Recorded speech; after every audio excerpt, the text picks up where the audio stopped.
IPU की president और Tanzania संयुक्त गणराज्य की नेशनल असेंबली की अध्यक्ष माननीय डॉक्टर तुलिया एक्सन का स्वागत करते हुए अत्यंत प्रसन्नता हो रही है। वे हमारी सम्मानित अतिथि के रूप में भारत की आधिकारिक यात्रा पर आई है। यह हमारे लिए खुशी की बात है कि डॉक्टर एक्सन बजट सत्र को देखने के लिए यहाँ उपस्थित है। माननीय डॉक्टर तुलिया एक्सन शुक्रवार दिनांक 19 जुलाई 2024 को भारत पहुंची। उन्होंने 21 जुलाई 2024 को आगरा का भ्रमण किया और इस समय वह विशेष बॉक्स में आसीन है। हम भारत में उनके सुखद और सफल प्रवास की कामना करते हैं। हम अंतरसंसदीय संघ के प्रेसिडेंट के रूप में उनकी भूमिका के लिए सफलता की भी कामना करते हैं। उनके माध्यम से हम तंजानिया गणराज्य की संसद के सदस्यों, तंजानिया की सरकार तथा वहां की मित्र जनता को बधाई और शुभकामनाएं देते हैं। माननीय सदस्यगण, जैसा कि आपको समाचार भाग 2 के माध्यम से पहले ही सूचित किया जा चुका है कि माननीय वित्त मंत्री के बजट भाषण की प्रतियां हार्ड कॉपी के रूप में उपलब्ध कराई जाएगी। अतः बजट प्रस्तुत हो जाने के पश्चात माननीय सदस्य कृपया बजट भाषण की अपनी अपनी प्रति प्रकाशन काउंटर से प्राप्त कर लें। आपको यह भी सूचित किया जाता है कि माननीय मंत्री द्वारा बजट प्रस्तुत किए जाने के पश्चात बजट की प्रतियां आपको मेंबर्स पोर्टल के माध्यम से भी उपलब्ध करा दी जाएगी। माननीय वित्त मंत्री Shrimati Nirmala Sitharaman.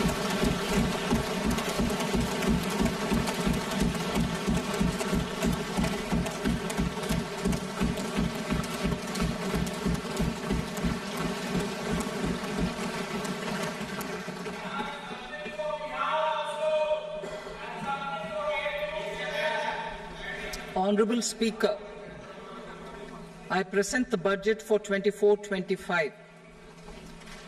Introduction.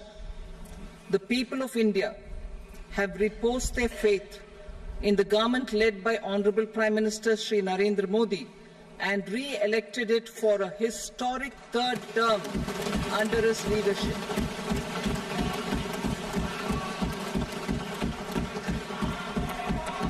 We are grateful for their support, faith, and trust in our policies.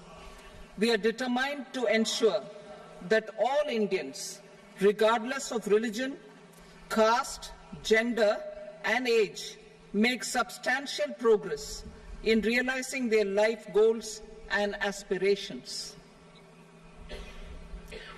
Global context. The global economy, while performing better than expected, is still in the grip of policy uncertainties. Elevated asset prices, political uncertainties, and shipping disruptions continue to pose significant downside risks for growth and upside risks to inflation. In this context, India's economic growth continues to be the shining exception and will remain so in the years ahead.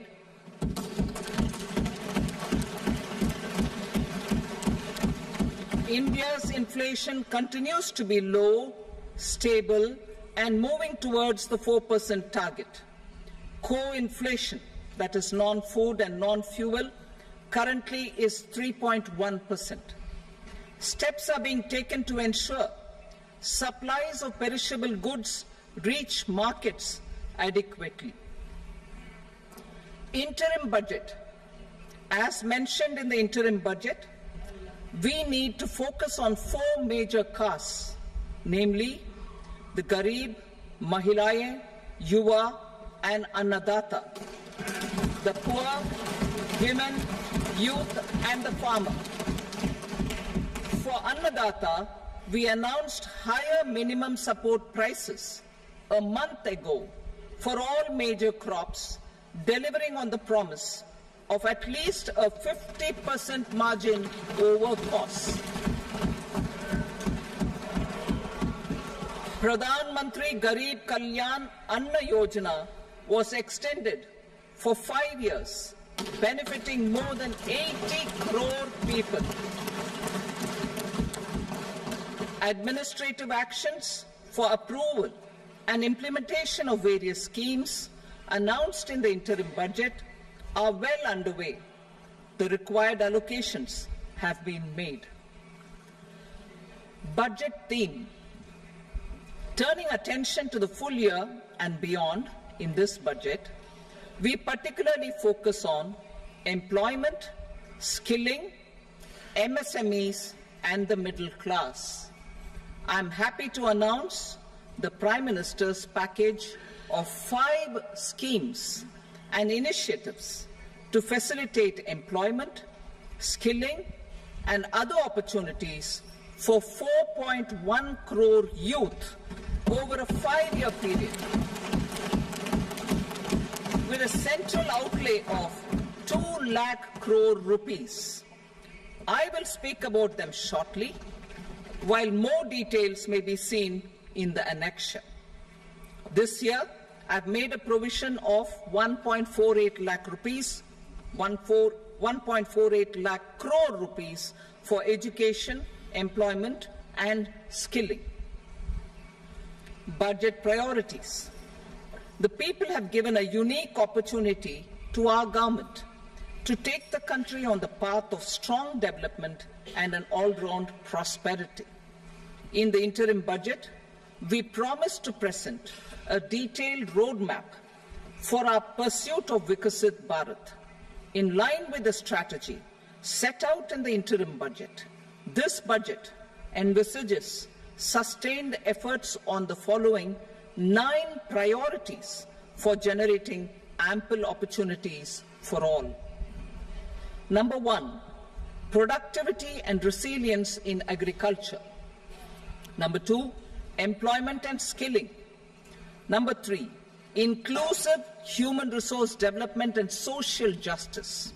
4, manufacturing and services.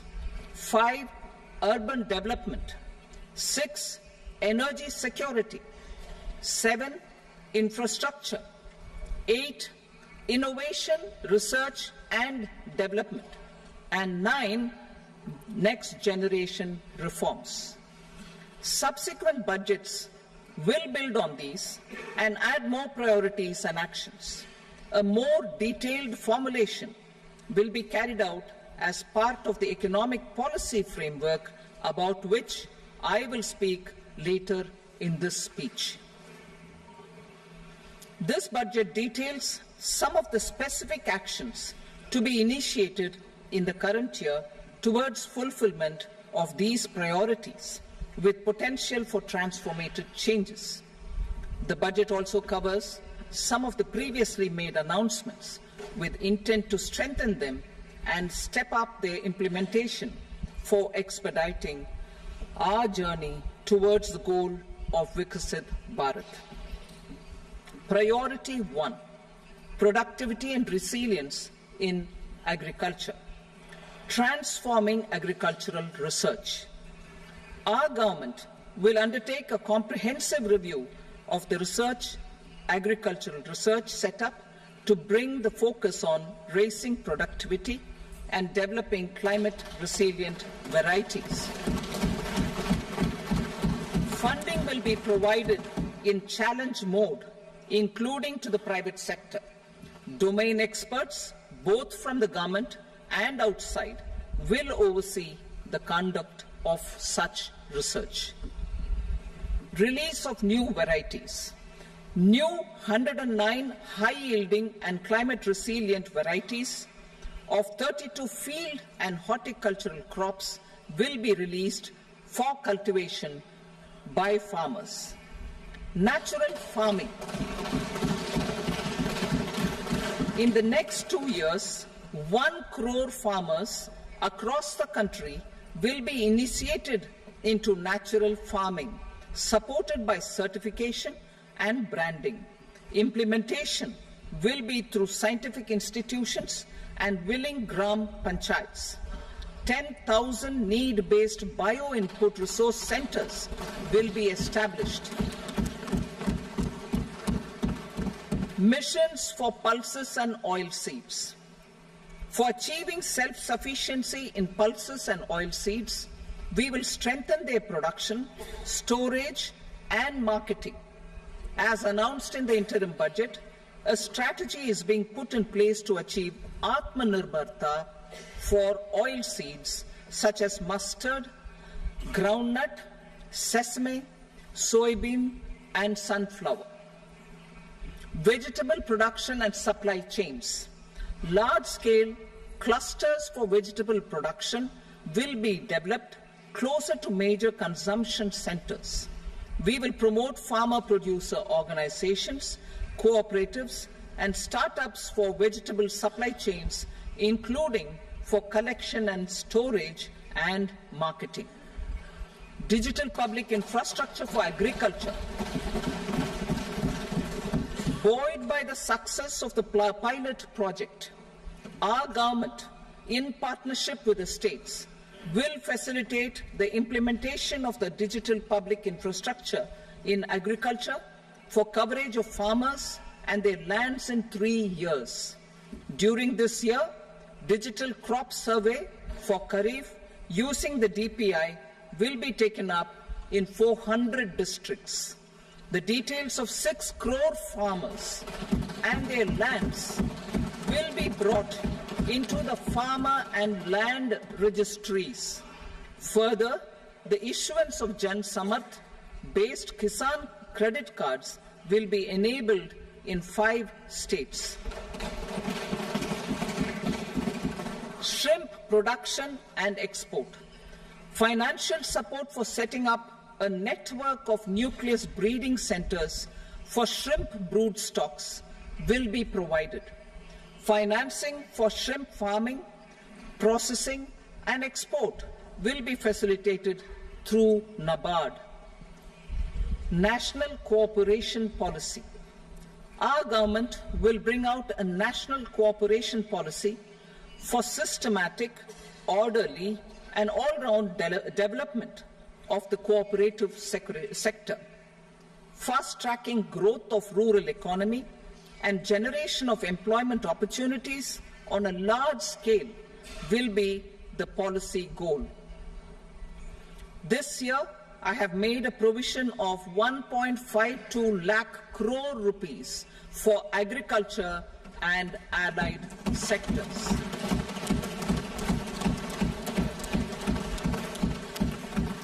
Priority 2, employment and skilling. Employment-linked incentive.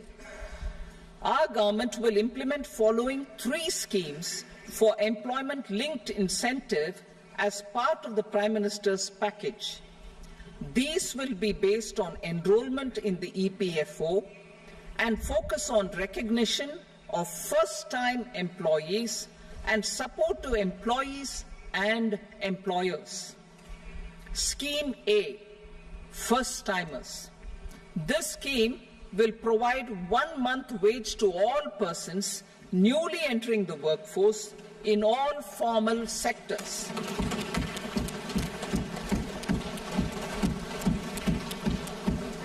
Direct benefit transfer of 1 month's salary in 3 installments to first-time employees as registered in the EPFO will be up to 15,000 rupees. The eligibility limit will be a salary of 1 lakh per month. The scheme is expected to benefit 210 lakh youths.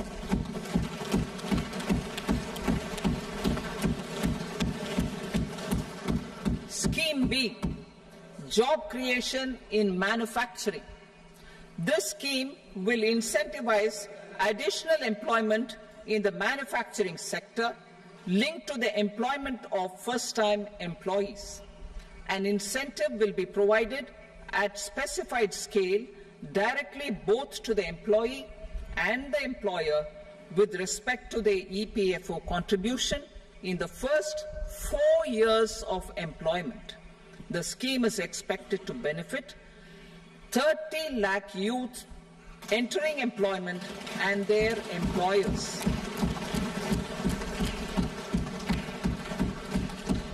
Scheme C, support to employers.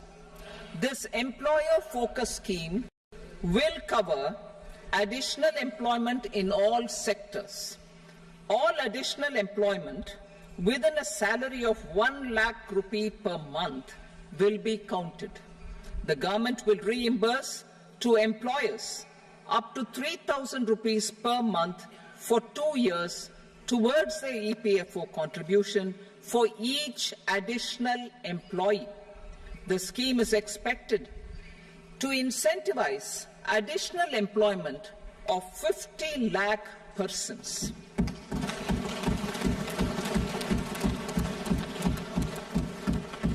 Participation of women in the workforce. We will facilitate higher participation of women in the workforce through setting up of working women hostels in collaboration with industry and establishing creches. In addition, the partnership will seek to organize women-specific skilling programs and promotion of market access for women SHG enterprises. Skilling program. I'm happy to announce a new centrally sponsored scheme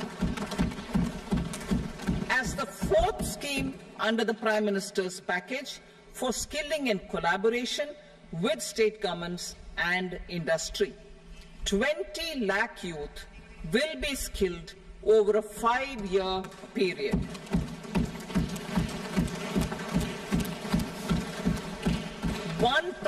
Industrial training institutes will be upgraded in hub and spoke arrangements with outcome orientation.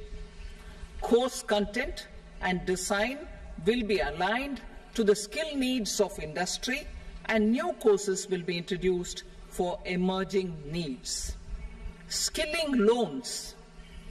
The model skill loan scheme will be revised to facilitate loans up to 7.5 lakh rupees with a guarantee from a government-promoted fund. This measure is expected to help 25,000 students every year.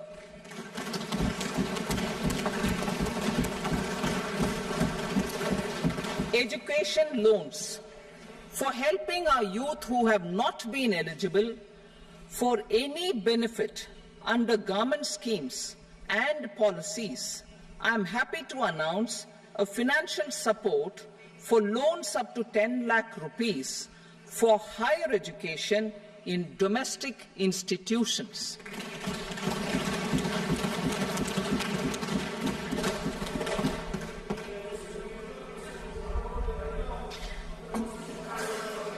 E-vouchers for this purpose.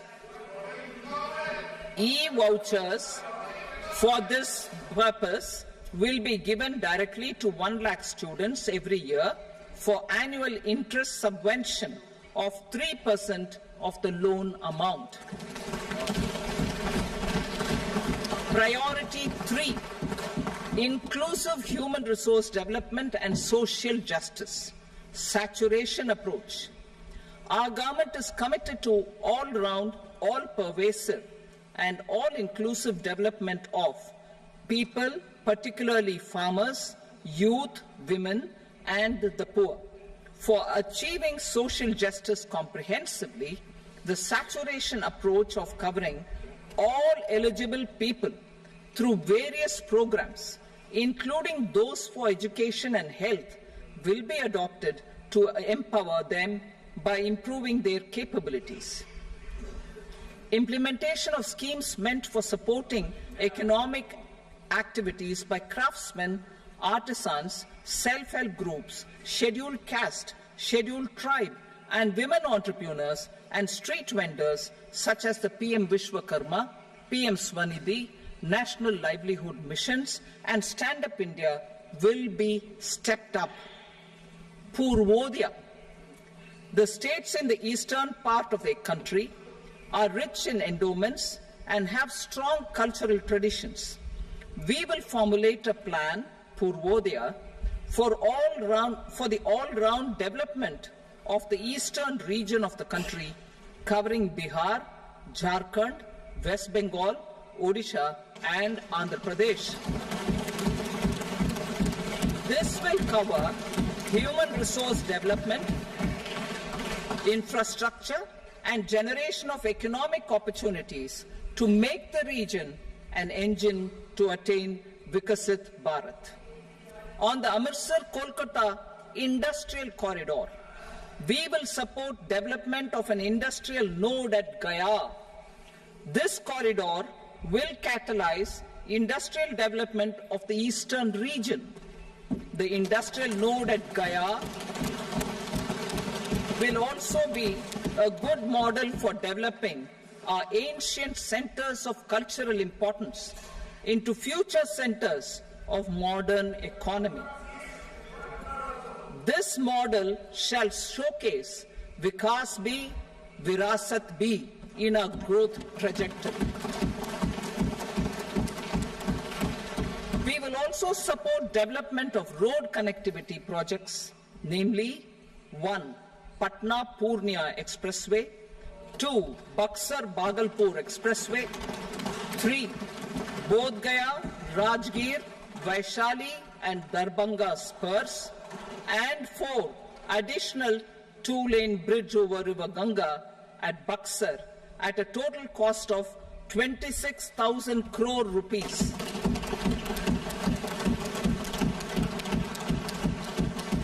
Power projects, including setting up of a new 2,400 megawatt power plant at Pir Painti, will be taken up at a cost of 21,400 crore rupees.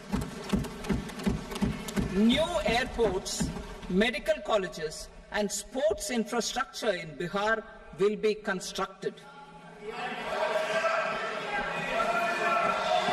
An additional allocation to support capital investments will be provided.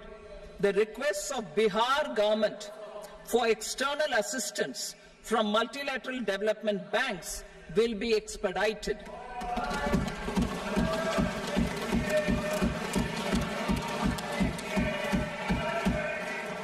Andhra Pradesh Reorganization Act. Our government has made concerted efforts to fulfill the commitments in Andhra Pradesh Reorganization Act.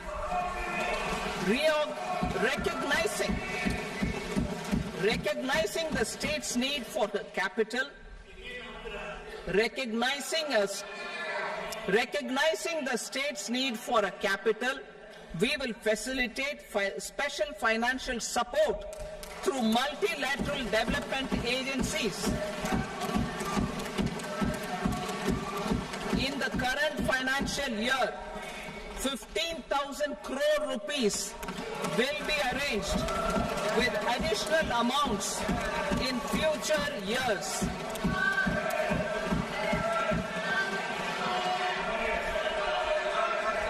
Our government is fully committed to financing and early completion of the Polavaram irrigation project, which is the lifeline for Andhra Pradesh and its farmers. This will facilitate our country's food security as well. Under the Act, Andhra Pradesh Reorganization Act, for promoting industrial development, funds will be provided for essential infrastructure such as water, power, railways, and roads in Kopparthi node on the Visakhapatnam-Chennai Industrial Corridor and Varavakal node on the Hyderabad-Bengaluru Industrial Corridor. An additional allocation will be provided this year towards capital investment for economic growth.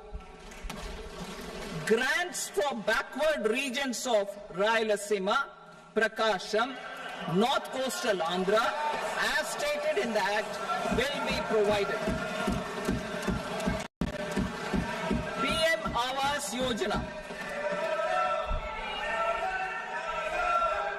3 crore additional houses under the PM Awas Yojana in rural and urban areas in the country have been announced, for which the necessary allocations are being made.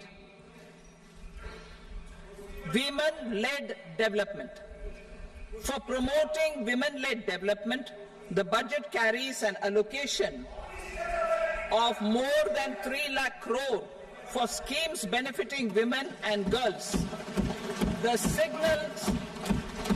signals our government's commitment for enhancing women's role in economic development. Pradhan Mantri Janjatiya Unnat Gram Abhiyan. For improving the socio-economic condition of tribal communities, we will launch the Pradhan Mantri Janjatiya Unnat Gram Abhiyan by adopting saturation coverage for tribal families in tribal majority villages and aspirational districts.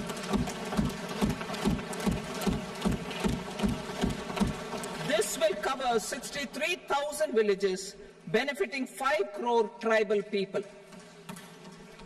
Bank branches in northeastern region. More than 100 branches of India Post Payment Bank will be set up in the northeast region to expand the banking services. This year, I have made a provision of 2.66 lakh crore rupees for rural development, including rural infrastructure. Priority 4, manufacturing and services, support for promotion of MSMEs. This budget provides special attention to MSMEs and manufacturing, particularly labor-intensive manufacturing. We have formulated a package covering financing, regulatory changes, and technology support for MSMEs to help them grow and also compete globally, as mentioned in the interim budget. I am happy to announce the following specific measures. Credit guarantee scheme for MSMEs in the manufacturing sector. For facilitating term loans to MSMEs for purchase of machinery and equipment without collateral or third-party guarantee, a credit guarantee scheme will be introduced. The scheme will operate on pooling of credit risks of such MSMEs. A separately constituted self-financing guarantee fund will provide to each applicant guarantee cover up to 100 crore rupees, while the loan amount may be larger. The borrower will have to provide an upfront guarantee fee and an annual guarantee fee on the reducing loan balance. New assessment model for MSME credit. Public sector banks will build their own in-house capability to assess MSMEs for credit instead of relying on external assessment. They will also take a lead in developing or getting developed a new credit assessment model based on the scoring of digital footprints of the MSMEs in the economy. This is expected to be a significant improvement over the traditional assessment of credit eligibility based only on asset or turnover criteria. That will also cover MSMEs without a formal accounting system. Credit support to MSMEs during stress period. I'm happy to announce a new mechanism for facilitating continuation of bank credit to MSMEs during their stress period while being in special mention account, SMA stage, for reasons beyond their control. MSMEs need credit to continue their business and to avoid getting into the NPA stage. Credit availability will be supported through a guarantee from a government-promoted fund. Mudra loans. The limit of Mudra loans will be enhanced to 20 lakh from the current 10 lakh for those entrepreneurs who have availed and successfully repaid previous loans under the Tarun category. Enhanced scope for mandatory onboarding in TReDS. For facilitating MSMEs to unlock their working capital by converting their trade receivables into cash, I propose to reduce the turnover threshold of buyers for mandatory onboarding on the TReDS platform from rupees 500 crore to 250 crore rupees.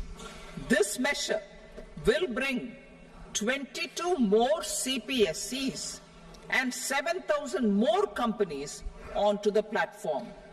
Medium enterprises will also be included in the scope of the suppliers. SIDBI branches in MSME clusters. SIDBI will open new branches to expand its reach to serve all major MSME clusters within 3 years and provide direct credit to them. With the opening of 24 such branches this year, the service coverage will expand to 168 out of 242 major clusters. MSME units for food irradiation, quality and safety testing. Financial support for setting up of 50 multi-product food irradiation units in the MSME sector will be provided. Setting up of 100 food quality and safety testing labs with NABL accreditation will be facilitated. E-commerce export hubs. To enable MSMEs and traditional artisans to sell their products in international markets, e-commerce export hubs will be set up in public-private partnership mode. These hubs, under a seamless regulatory and logistic framework, will facilitate trade and export-related services under one roof. Measures for promotion of manufacturing and services. Internship in top companies. As the fifth scheme under Prime Minister's package, our government will launch a comprehensive scheme for providing internship opportunities in 500 top companies to 1 crore youth in 5 years. They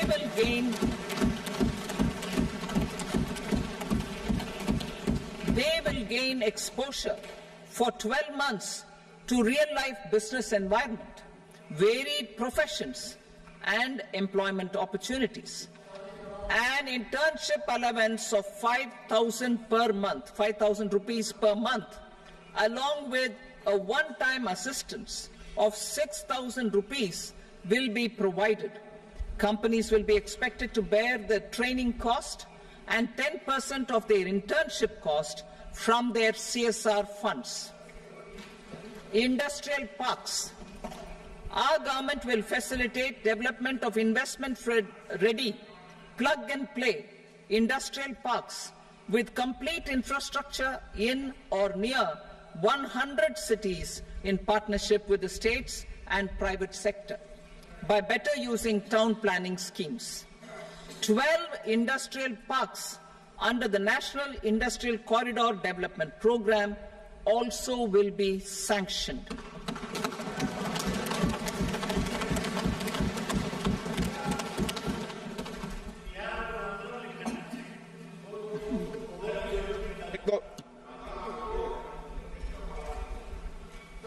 Veggie paper, no. Please, Petty.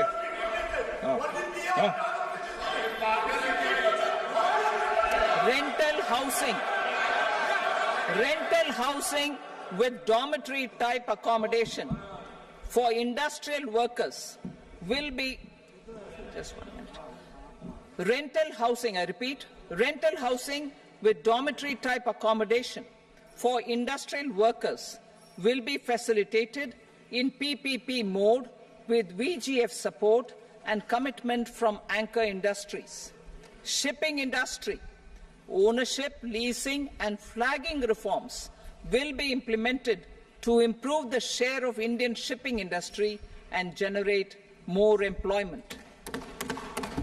Critical mineral mission. We will set up a critical mineral mission for domestic production, recycling of critical minerals, and overseas acquisition of critical mineral assets. Its mandate will include technology development, skilled workforce, extended producer responsibility framework, and a suitable financing mechanism. Offshore mining of minerals. Our government will launch the auction of the first tranche of offshore blocks for mining, building on the exploration already carried out. Digital public infrastructure applications. Turning to the services sector, I propose development of DPI applications at population scale for productivity gains, business opportunities, and innovation by the private sector.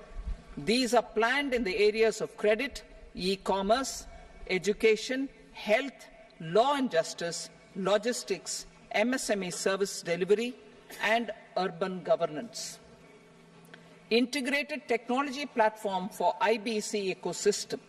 An integrated technology platform will be set up for improving the outcomes under the Insolvency Bankruptcy Code for achieving consistency, transparency, timely processing, and better oversight for all stakeholders.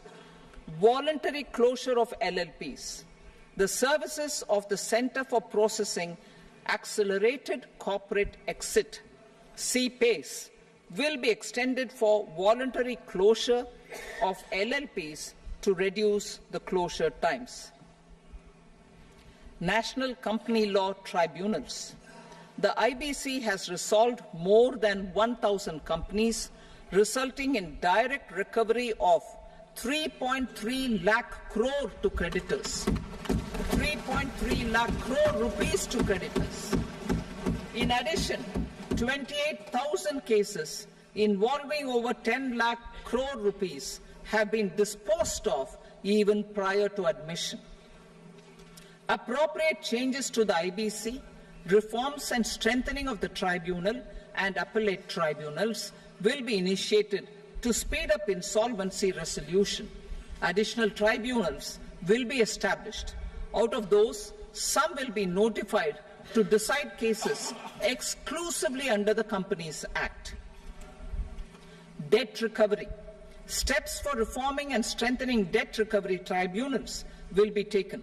Additional tribunals will be established to speed up recovery. Priority 5, urban development. Cities as growth hubs. Working with states, our government will facilitate development of cities as growth hubs. This will be achieved through economic and transit planning and orderly development of peri-urban areas utilizing town planning schemes. Creative redevelopment of cities. For creative brownfield redevelopment of existing cities with a transformative impact, our government will formulate a framework for enabling policies, market-based mechanisms, and regulation. Transit-oriented development. Transit-oriented development plans for 14 large cities with a population above 30 lakh will be formulated, along with an implementation and financing strategy. Urban housing. Under the PM Awas Yojana, Urban 2.0, housing needs of 1 crore urban poor and middle-class families will be addressed with an investment of 10 lakh crore rupees. This will include the central assistance of 2.2 lakh crore rupees in the next 5 years. A provision of interest subsidy to facilitate loans at affordable rates is also envisaged. In addition, enabling policies and regulations for efficient and transparent rental housing markets with enhanced availability will also be put in place. Water supply and sanitation. In partnership with state governments and multilateral development banks, we will promote water supply, sewage treatments, and solid waste management projects and services for 100 large cities through bankable projects. These projects will also envisage use of treated water for irrigation and filling up of tanks in nearby areas. Street markets. Building on the success of PM Swanidhi scheme in transforming the lives of street vendors, our government envisions a scheme to support each year, over the next 5 years, the development of 100 weekly hearts or street food hubs in select cities. Stamp duty. We will encourage states which continue to charge high stamp duty to moderate the rates for all and also consider further lowering duties for properties purchased by women. This reform will be made an essential component of urban development schemes.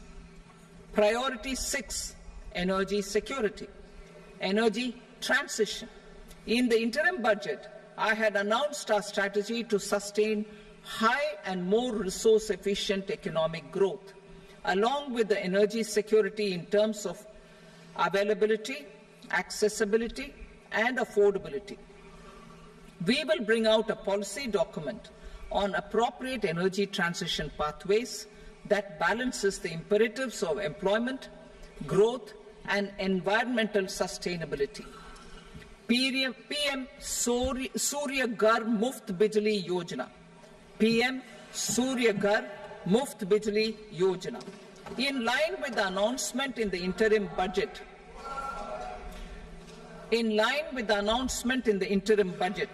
PM Surya Ghar Muft Bijli Yojana has been launched to install rooftop solar plants to enable 1 crore households obtain free electricity up to 300 units every month. The scheme has generated remarkable response with more than 1.28 crore registrations and 14 lakh applications, and we will further encourage it. Pumped storage policy. A policy for promoting pumped storage projects will be brought out for electricity storage and facilitating smooth integration of the growing share of renewable energy with its variable and intermittent nature in the overall energy mix. Research and development of small and modular nuclear reactors. Nuclear energy is expected to form a very significant part of the energy mix for Viksit Bharat. Towards that pursuit, our government will partner with the private sector for 1. Setting up Bharat Small Reactors, 2. Research and development of Bharat Small Modular Reactor, and 3. Research and development of newer technologies for nuclear energy. The R&D funding announced in the interim budget will be made available for this sector also. Advanced ultra supercritical thermal power plants. The development of indigenous technology for advanced ultra supercritical thermal power plants with much higher efficiency has been completed. A joint venture between NTPC and BHEL will set up a full-scale 800 megawatt commercial plant using AUSC technology. The government will provide the required fiscal support. Moving forward, development of indigenous capacity for the production of high-grade steel and other advanced metallurgy materials for these plants will result in strong spin-off benefits for the economy. roadmap for hard-to-abate industries, a roadmap for moving the hard-to-abate industries from energy efficiency targets to emission targets will be formulated. Appropriate regulations for transition of these industries from the current perform, achieve and trade mode to Indian carbon market mode will be put in place. Support to traditional micro and small industries. An investment-grade energy audit of traditional micro and small industries in 60 clusters, including brass and ceramic, will be facilitated. Financial support will be provided for shifting them to cleaner forms of energy and implementation of energy efficiency measures. The scheme will be replicated in another 100 clusters in the next phase. Priority 7, infrastructure investment by central government. Significant investment the central government has made over the years in building and improving infrastructure has had a strong multiplier effect on the economy. We will endeavour to maintain strong fiscal support for infrastructure over the next 5 years in conjunction with imperatives of other priorities and fiscal consolidation. This year, I have provided 11,11,111 crore rupees for capital expenditure. This would be 3.4% of our GDP. Infrastructure investment by state governments. We will encourage states to provide support of similar scale for infrastructure, subject to their development priorities. A provision of 1.5 lakh crore rupees for long-term interest-free loans have been made this year, also to support the states in their resource allocation. Private investment in infrastructure. Investment in infrastructure by private sector will be promoted through viability gap funding and enabling policies and regulations. A market-based financing framework will be brought out. Pradhan Mantri Gram Sadak Yojana, Phase 4 of the PMGSY will be launched to provide all-weather connectivity to 25,000 rural habitations, which have become eligible in view of their population increase. Irrigation and flood mitigation. Bihar has frequently suffered from floods, many of them originating outside the country. Plans to build flood control structures in Nepal are yet to progress. Our government, through the Accelerated Irrigation Benefit Program and other sources, will provide financial support for projects with estimated cost of 11,500 crore rupees,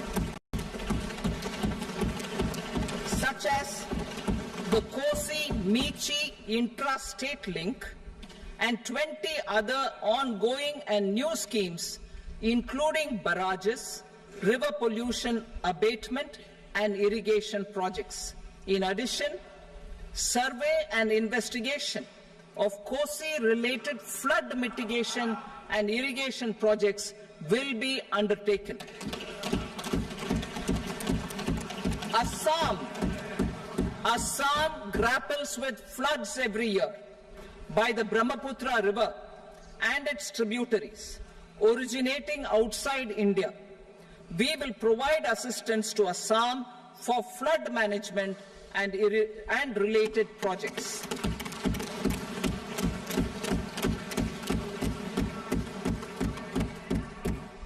Himachal Pradesh suffered extensive losses due to floods last year. Our government will provide assistance to the state for reconstruction and rehabilitation through multilateral development assistance.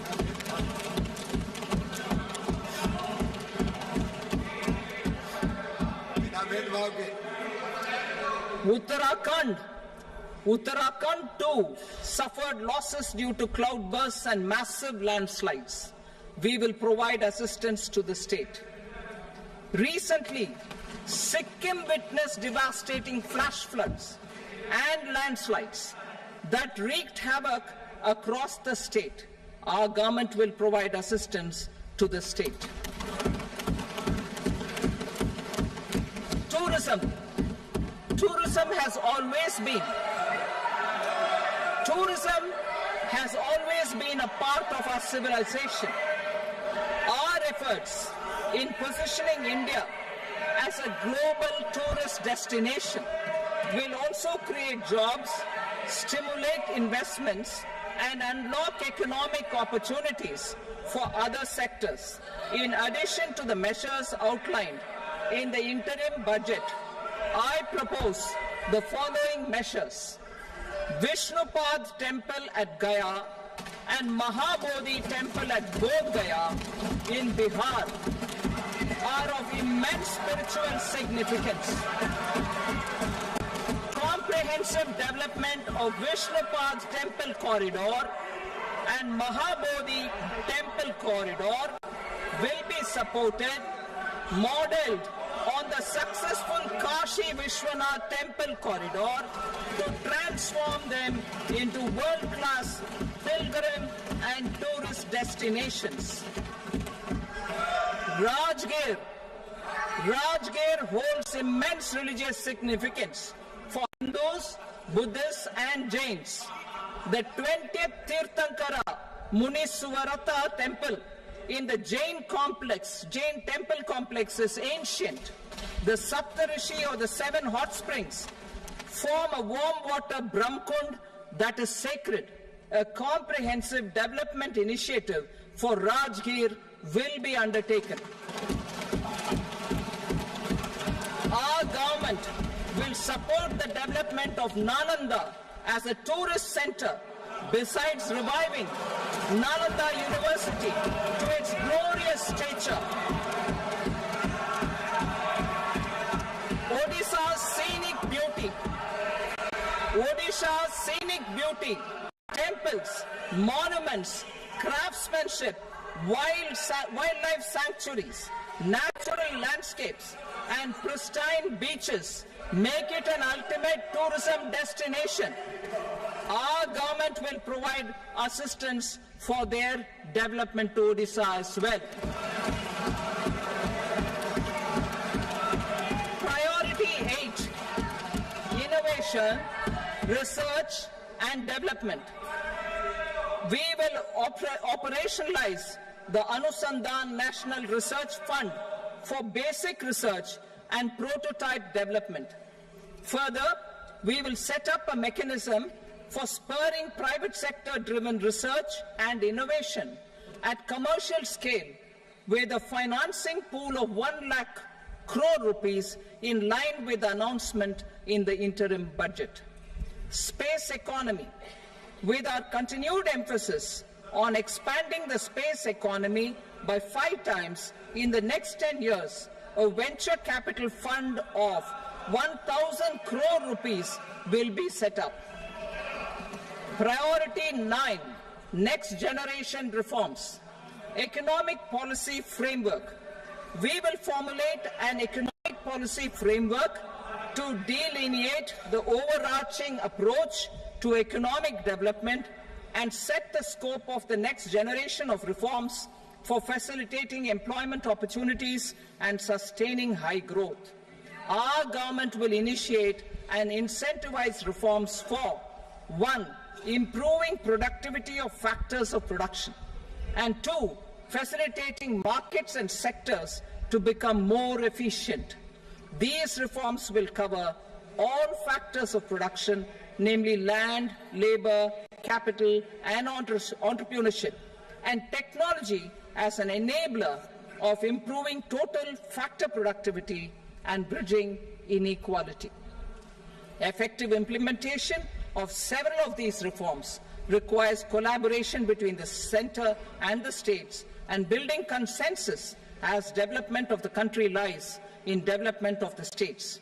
For promoting competitive federalism and incentivizing states for faster implementation of reforms, I propose to earmark a significant part of the 50-year interest-free loan. Working with the states, we will initiate the following reforms.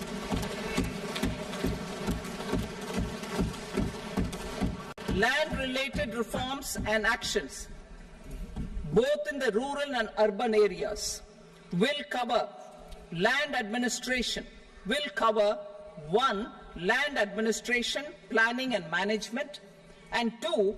Urban planning usage and building bylaws. These will be incentivized for completion within the next 3 years through appropriate fiscal support. Rural land-related actions. Rural land-related actions will include 1. Assignment of unique land parcel identification number, UL PIN, or Bhu Aadhaar for all lands. 2. Digitization of cadastral maps. 3. Subdivisions, survey of map subdivisions as per current ownership.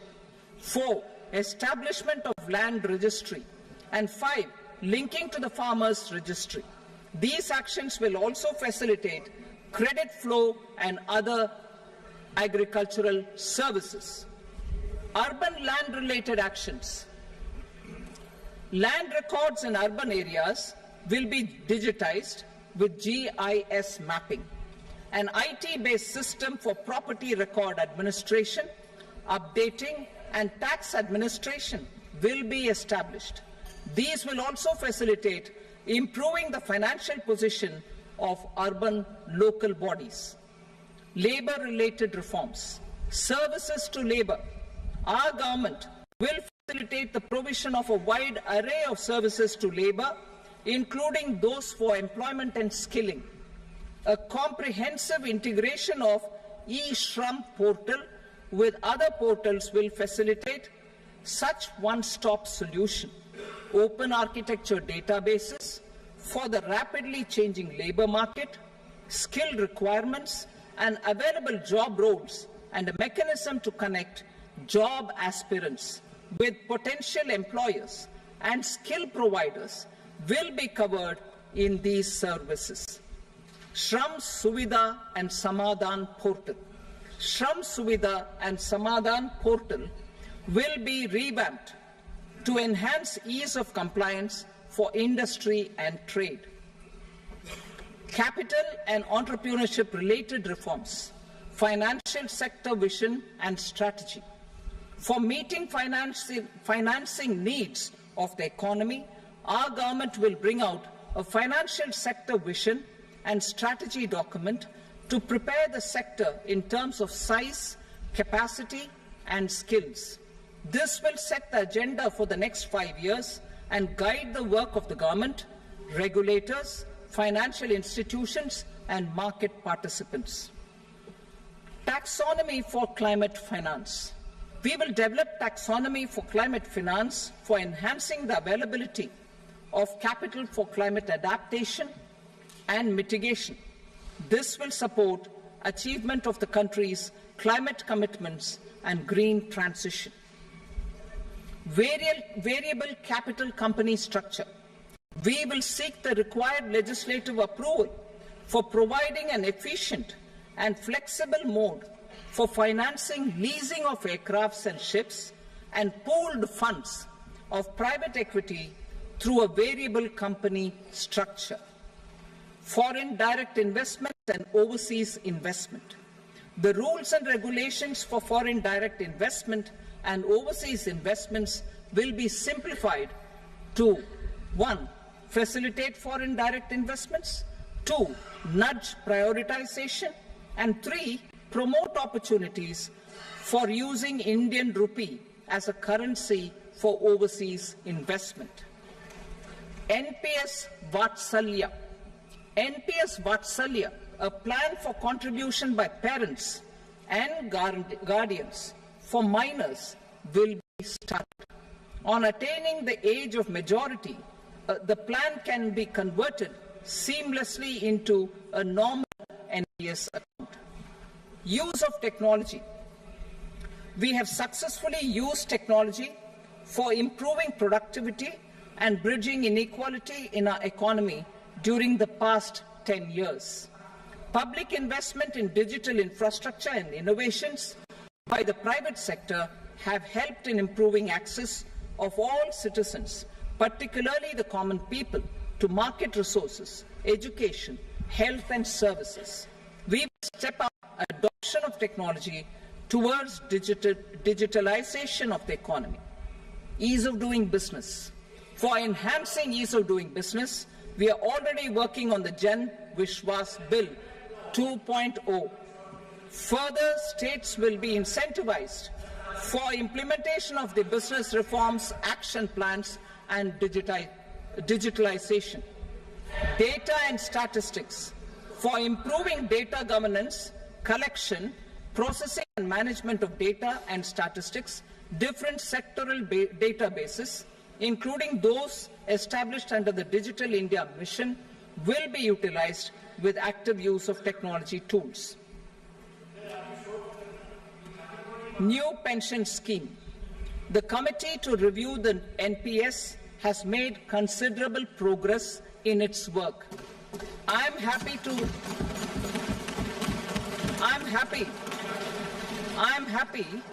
that the staff side of the National Council of the Joint Consultative Machinery for Central Government Employees has taken a constructive approach.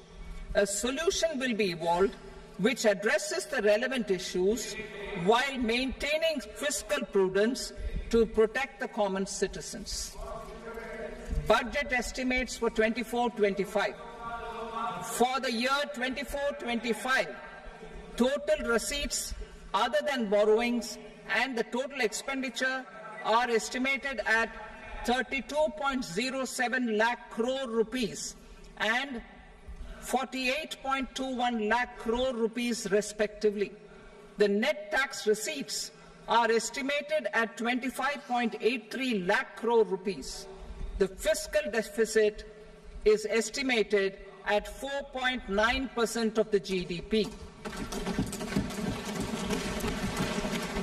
The gross and the net market borrowings through dated securities during 24-25 are estimated at 14.01 lakh crore rupees and 11.63 lakh crore rupees respectively. Both will be less than that in 23-24. The fiscal consolidation path announced by me in 2021 has served our economy very well, and we aim to reach the deficit below 4.5% next year. The government is committed to staying the course. From 2026-27 onwards, our endeavour will be to keep the fiscal deficit each year such that the central government's debt will be on a declining path as percentage of GDP. I will now move to Part B.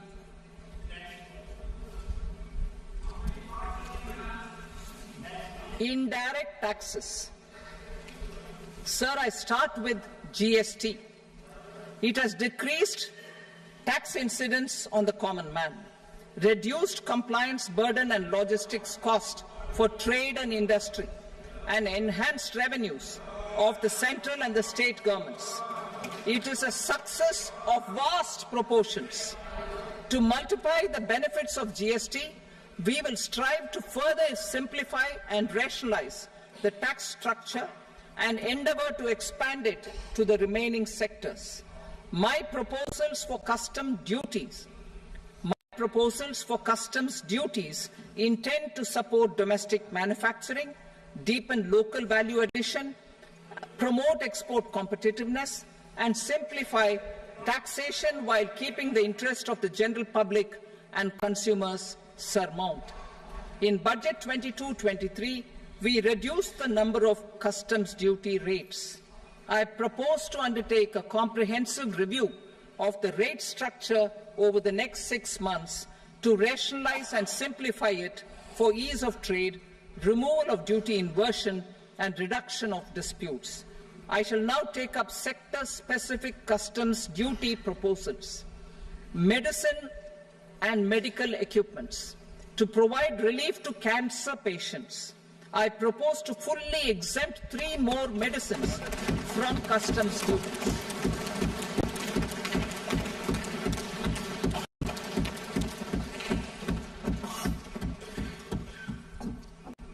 I also propose changes in the BCD on X-ray tubes and flat panel detectors for use in medical X-ray machines under the phased manufacturing program so as to synchronize them with the domestic capacity addition. Mobile phone and related parts. With a 3-fold increase in domestic production and almost a 100-fold jump in exports of mobile phones over the last 6 years, the Indian mobile industry has matured. In the interest of consumers, I now propose to reduce the BCD on mobile phone, mobile PCBA, and mobile charger to 15%. Critical minerals. Minerals such as lithium, copper, cobalt, and rare earth elements are critical for sectors like nuclear energy, renewable energy, space, defense, telecommunications, and high-tech electronics. I propose to fully exempt customs duties on 25 critical minerals and reduce BCD on 2 of them. This will provide a major fillip to the processing and refining of such minerals and help secure their availability for these strategic and important sectors. Solar energy. Energy transition is critical in the fight against climate change. To support energy transition, I propose to expand the list of exempted capital goods for use in the manufacture of solar cells and panels in the country. Further, in view of sufficient domestic manufacturing capacity of solar gas, glass and tinned copper interconnect, I propose not to extend the exemption of custom duties provided to them. Marine products. India's seafood exports in the last financial year touched an all-time high of more than 60,000 crores of rupees. Frozen shrimp accounted for about 2/3 of these exports. To enhance their competitiveness, I propose to reduce BCD on certain broodstock, polychaete worms, shrimp, and fish feed to 5%. I also propose to exempt customs duty on various inputs for manufacture of shrimp and fish feed. Leather and textile. Similarly, to enhance the competitiveness of exports in the leather and textile sectors, I propose to reduce BCD on real down-filling material from duck or goose. I am also making additions to the list of exempted goods for manufacture of leather and textile garments, footwear, and other leather articles for export.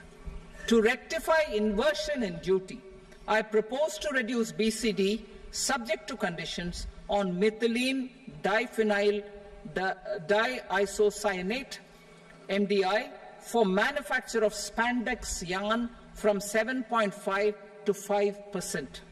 Furthermore, the export duty structure on raw hides, skin, and leather is proposed to be simplified and rationalized. Precious metals. To enhance domestic value addition in gold and precious metal jewelry in the country, I propose to reduce customs duties on gold and silver to 6% and that of platinum to 6.4%. Other metals. Steel and copper are important raw materials. To reduce their cost of production, I propose to remove the BCD on ferronickel and blister copper.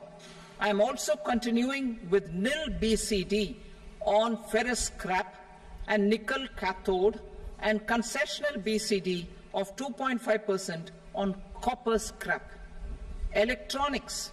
To increase value addition in the domestic electronics industry, I propose to remove the BCD subject to conditions on oxygen-free copper for manufacture of resistors.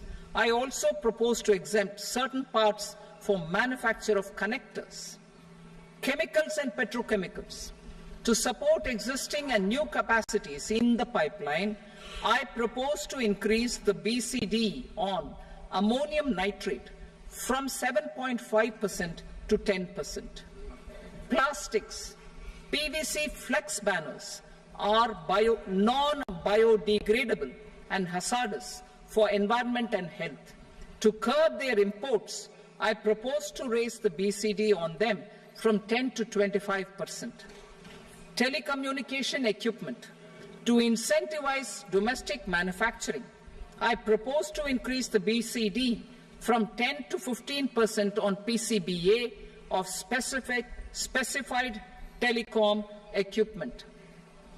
Trade facilitation. To promote domestic aviation and boat and ship MRO, I propose to extend the period for export of goods imported for repairs from 6 months to 1 year. I'll read that again.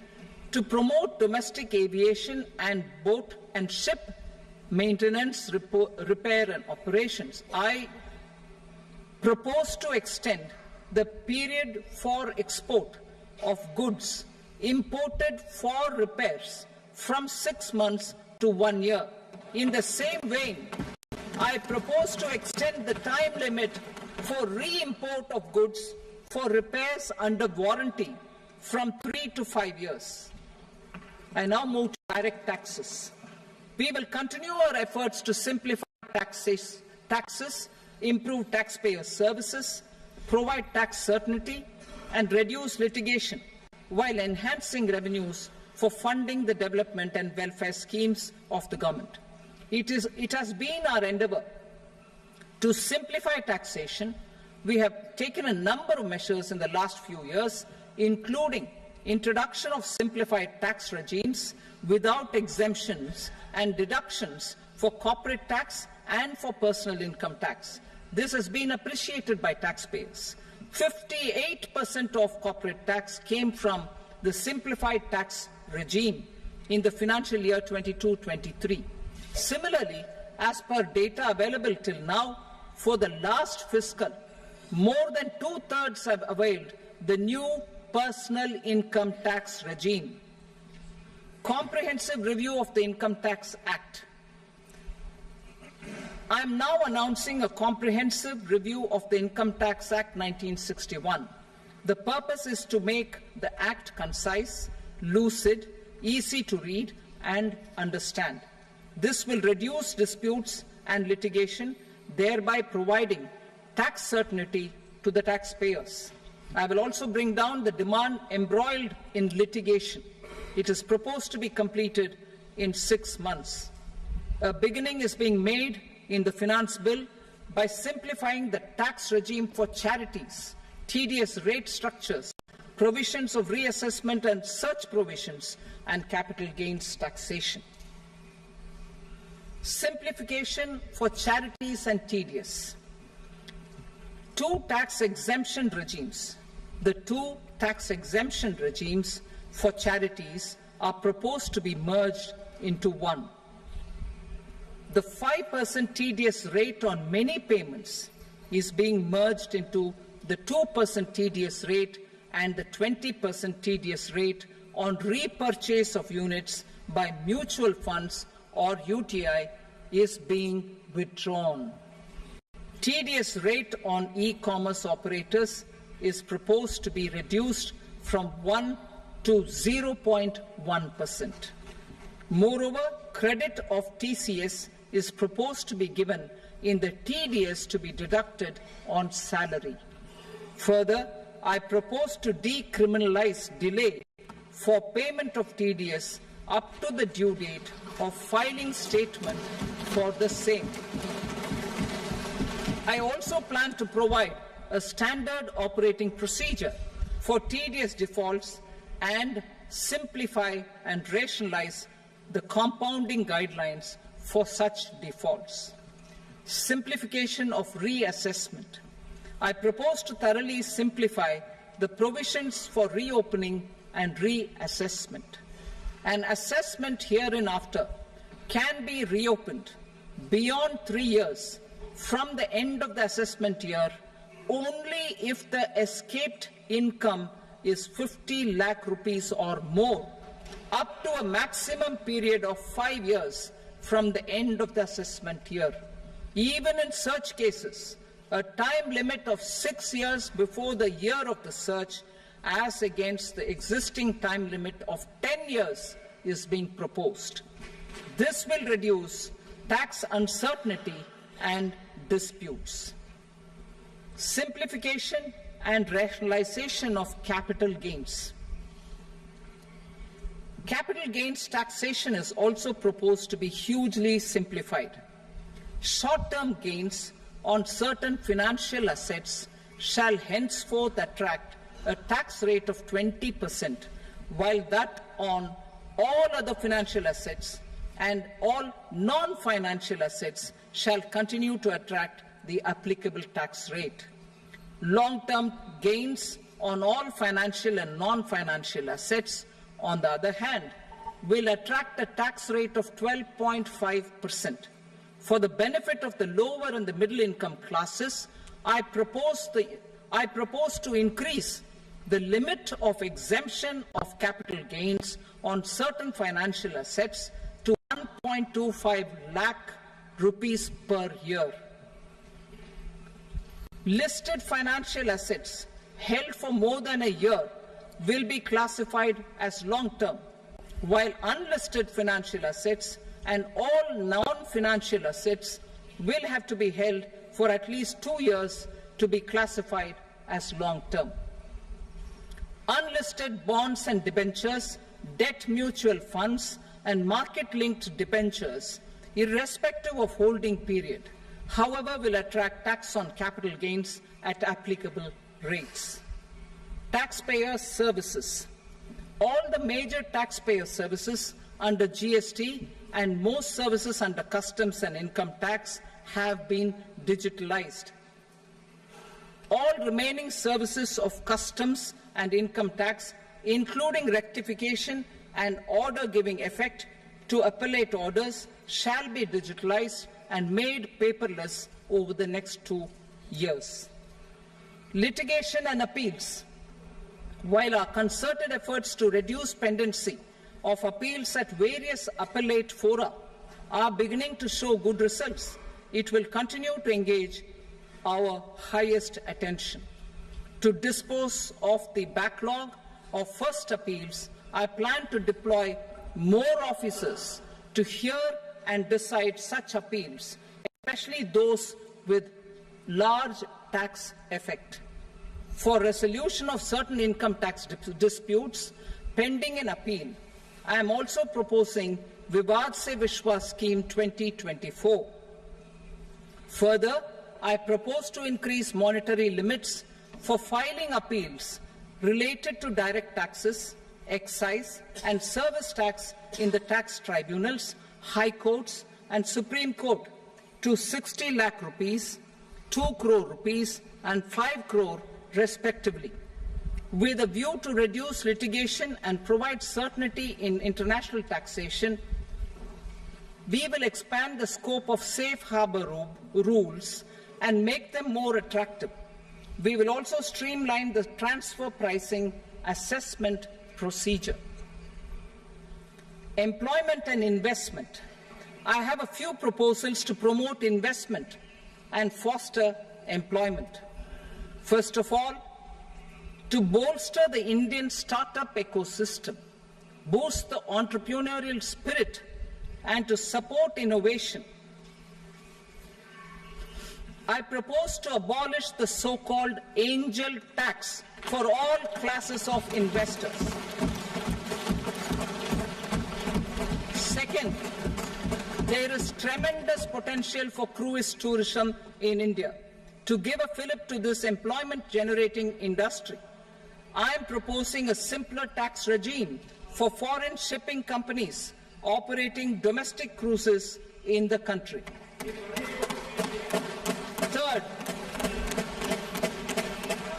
India is a world leader in the diamond cutting and polishing industry, which employs a large number of skilled workers. To further promote the development of this sector, we would provide for safe harbor rates for foreign mining companies selling raw diamonds in the country. Fourth, to attract foreign capital for our development needs, I propose to reduce the corporate tax rate on foreign companies from 40 to 35%. Deepening the tax base. I have a couple of proposals for deepening the tax base. First, security transaction tax on futures and options of securities is proposed to be increased to 0.02% and 0.1% respectively. Second, for reasons of equity, I propose to tax income received on buyback of shares in the hands of recipients. Other proposals. To improve social security benefits, deduction of expenditure by employers towards NPS is proposed to be increased from 10 to 14% of the employee's salary. Similarly, deduction of this expenditure up to 14% of salary from the income of employees in private sector, public sector banks and undertakings opting for the new tax regime is proposed to be provided. Indian professionals working in multinationals get ESOPs and invest in social security schemes and other movable assets abroad. Non-reporting of such small foreign assets has penal consequences under the Black Money Act. Such non-reporting of movable assets up to 20 lakh rupees is proposed to be depenalized. Other major proposals in the finance bill relate to withdrawal of equalization levy of 2%, expansion of tax benefits to certain funds and entities in IFSCs, and immunity from penalty and prosecution to Benamidar on full and true disclosure so as to improve conviction under the Benami Transaction Prohibition Act 1988. Personal income tax. Coming to personal income tax rates, I have two announcements to make for those opting for the new tax regime. First, the standard deduction for salaried employees is proposed to be increased from 50,000 to 75,000 rupees.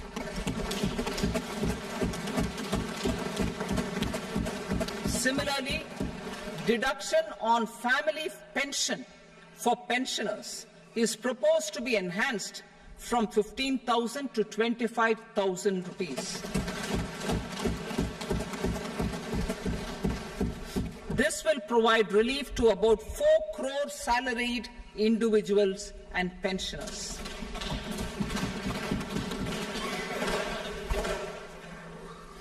Second, in the new tax regime, the tax rate structure is proposed to be revised as follows. 0 to 3 lakh rupees, nil.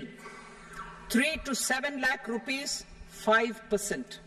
7 to 10 lakh rupees, 10%. 10 to 12 lakh rupees, 15%. 12 to 15 lakh rupees, 20%. And above 15 lakh rupees, 30%.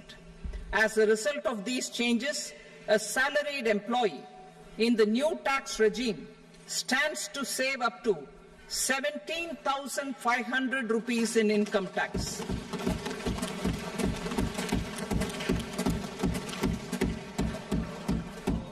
Apart from these, I am also making some other changes as given in the annexure. As a result of these proposals, revenue of about 37,000 crore, that is 29,000 crore in direct taxes and 8,000 crore in indirect taxes will be foregone, while revenue of about 30,000 crore rupees will be additionally mobilized. Thus, the total revenue foregone is about 7,000 crores annually. Mr. Speaker, sir, with this, I commend the budget to this august House. Jai Hind.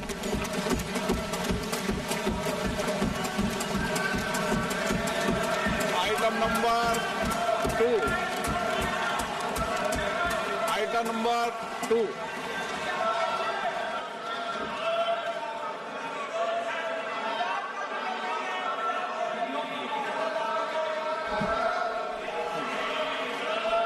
Sir, with your permission, I rise to lay on the table the following statements under Section 3 of the Fiscal Responsibility and Budget Management, FRBM Act 2003, Medium-Term Fiscal Policy cum Fiscal Policy Strategy Statement and Macroeconomic Framework Statement.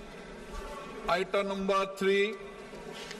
Sir, with your permission, I rise to move for leave to introduce the Finance Number 2 Bill 2024. प्रश्न ये कि विधेयक को पूरा स्थापित करने की अनुमति प्रदान की जाए। जो सदस्य इसके पक्ष में हाँ कहें, जो सदस्य विरोध में ना कहें। मेरे विचार में निर्णय हाँ वालों के पक्ष में अनुमति प्रदान की जाती है। माननीय मंत्री जी, अब विधेयक पूरा स्थापित करें। Sir, I introduce the bill. Item number 4. The Union Territory of Jammu and Kashmir budget. Sir, I rise to present a statement, Hindi and English versions, of the estimated receipts and expenditure of the Union Territory of Jammu and Kashmir for the year 24-25. सभा की कार्रवाई कल बुधवार दिनांक 24 जुलाई 2024 को प्राप्त 11 बजे तक के लिए स्थगित की जाती है।